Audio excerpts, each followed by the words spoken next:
We just have a simple plate.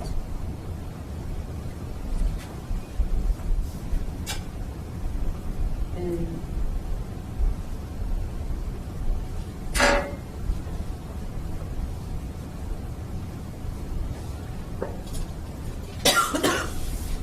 I will do I know my dimension is H.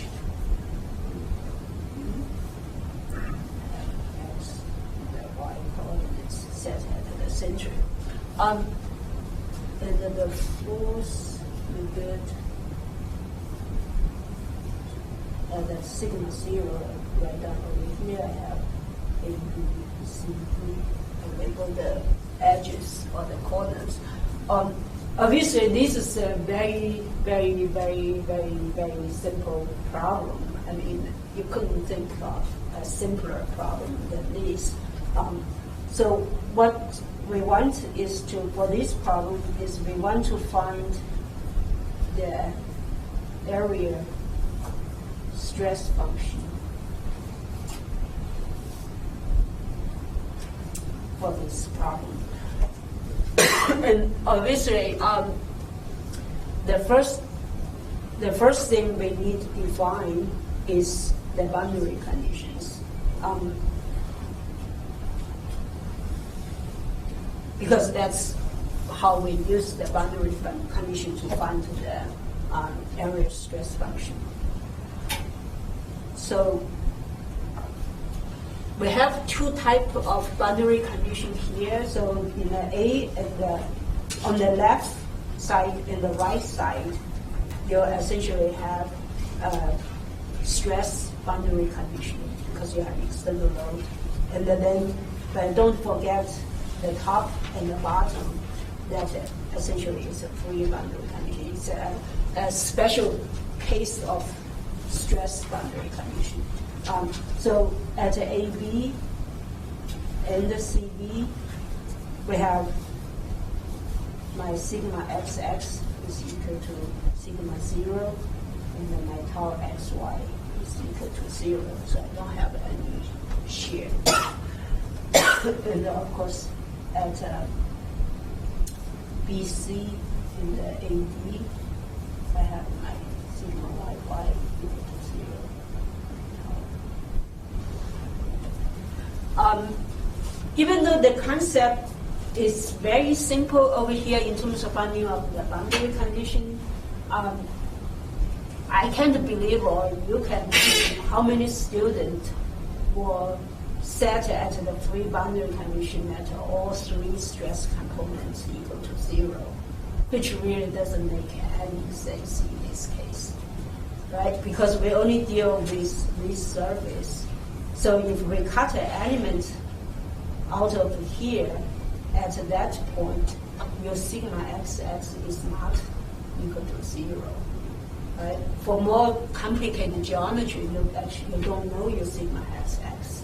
So on a surface, it doesn't matter whether it has load or stresses or it's free. You can only determine two components, two stress components. Don't put all three stress components over there. That's just absolutely wrong. Okay. If you put it there, then it shows that you have absolutely no idea about elasticity, and I don't want to see that in this class. If I see that, I'm going to take lots of points off. Okay, I will double the penalty. All right. Okay.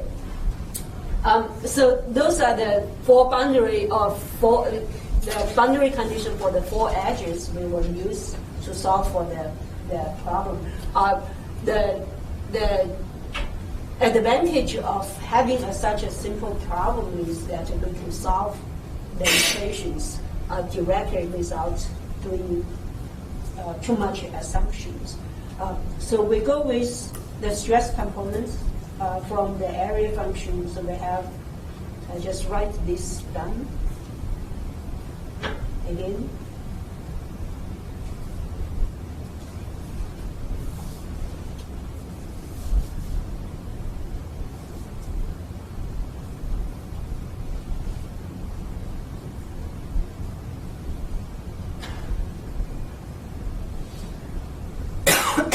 Okay, so that's how the stress components are related to the area stress function. So I'm going to use one at a time. So from here, we have sigma xx is equal to this square f over dy squared is, we know at the edge is equal to, well, let's do that. Just from here, I will do an integration of that. So I have df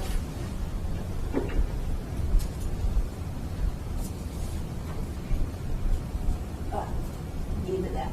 Okay. I'm just trying to skip one step. So at the two edges is equal to sigma 0. So I apply that boundary condition and then to see how I'm going to use that. Okay, so from here I have basically sigma 0 of y plus, now supposedly if f is just a function of y, we would just have a constant over here, right? But now the f is actually a function of x and y. So that means that we actually have to have a function of x plus a constant. I could call it C0 over here. So if I take this, take a derivative of that, of course I get sigma 0. Okay. And I do one more step, do one more integration, I get the fxy is equal to 1 over 2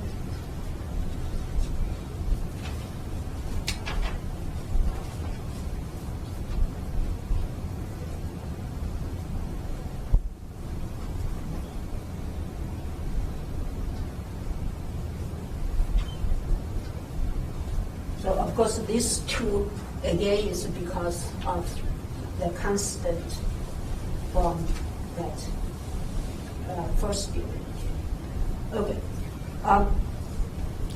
So from here now I have my area stress function, but still with a bunch of functions, constant and the functions that I don't know. But I can start with applying these boundary conditions and see if I can solve for those unknowns. So I have used this one. The next one I'm going to use tau xy. So tau xy, according to this equation,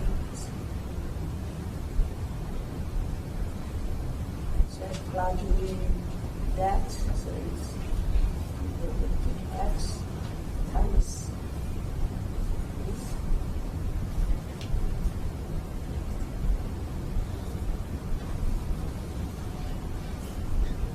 And that, of course, is equal to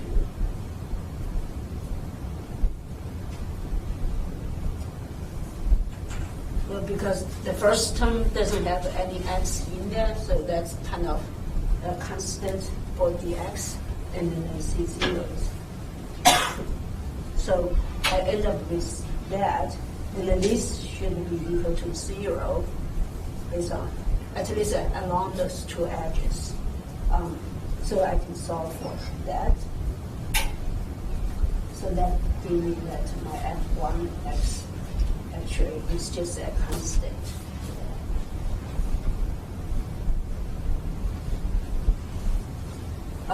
So now if I plug this back into here, I have C0 plus f1x, and that is f1x is also a constant, so that means that term is a constant, right? So I get fxy 1 over 2, all that shows a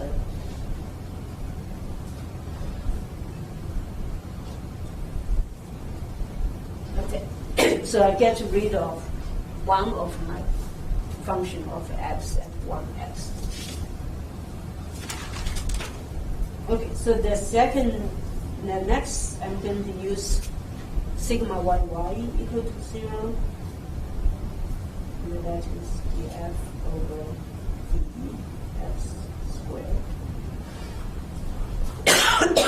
So that goes 0, that goes 0. That is not 0. That e squared f2 of s over dx squared equal to 0. So I get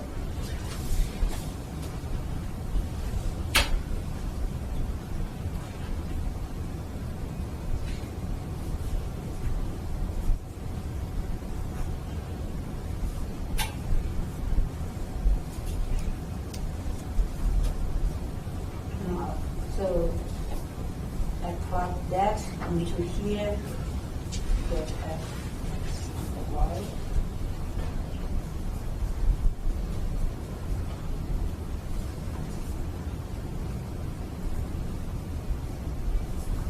Plus C4 and the C1, again, it's two constants, so I'm going to combine that in one constant. So that's my area stress function. I still have a few constants here. I have 3 constants over here. But notice that all of these constants associated with only first order of x and y. So really it doesn't matter that much because all my stress components are the second order derivative of f, right? So I can leave it here because if I take this as my stress function and I do my sigma xx, then I know that ends up with sigma 0 and do my sigma yy. That's equal to, and then that's equal to 0 in my tau xy.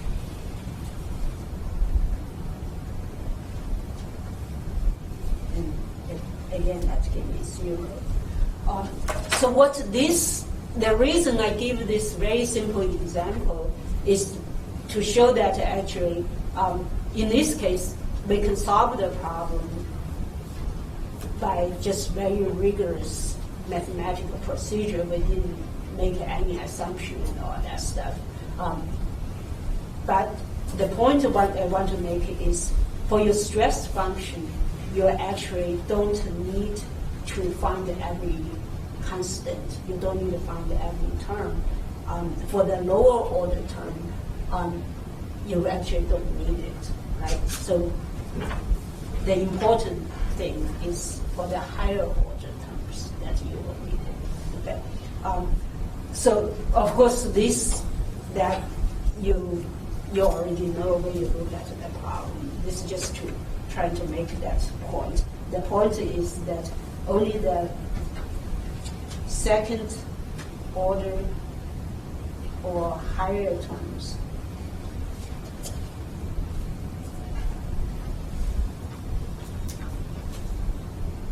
in the area stress function xy are needed for stress calculation.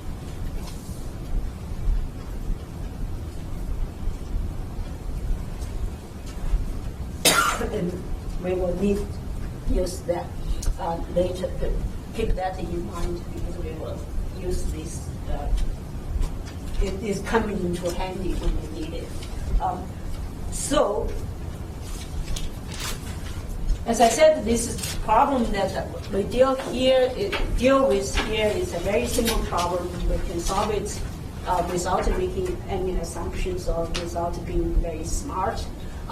But unfortunately, life is not easy, and we run into a lot more complicated problem. So we cannot, for most of the problem, we cannot solve it so rigorously. So we have to make some assumptions, not assumptions, but we have to have some knowledge. So that's come to the point of Is this lecture 3 or lecture 2? Lecture 3, right?